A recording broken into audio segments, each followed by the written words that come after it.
Bahodir aka, mana shu topda bir savol tug'iladida, mana yosh tinglovchilarni milliy qo'shiqlariga, mana shunday klassik qo'shiqlarga qanday jalb qilish mumkin? Qanday mehrini uyg'otish mumkin? Endi ko'proq shu milliy qo'shiqlarimizni targ'ibotini kuchaytirish kerak.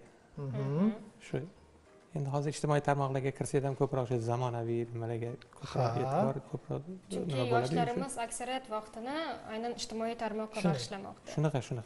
O'shaning uchun iloji boricha shu bizning milliy qo'shiqlarimizni ham ko'proq shu internet tarmoqlariga joylab, iloji boricha targ'ibotini kuchaytirib boraverish kerak. O'zingizchi bu borada qanday faolsiz ijtimoiy tarmoqda?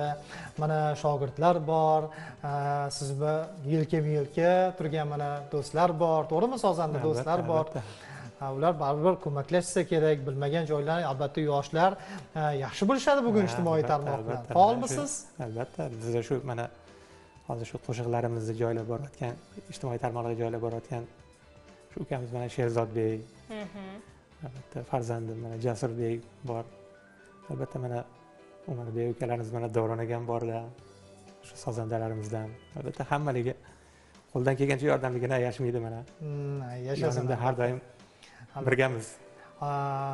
Shunday Qachon nima bo'lsa labbayib javob berib mana yetib kelishadi. albatta bor bo'lsin.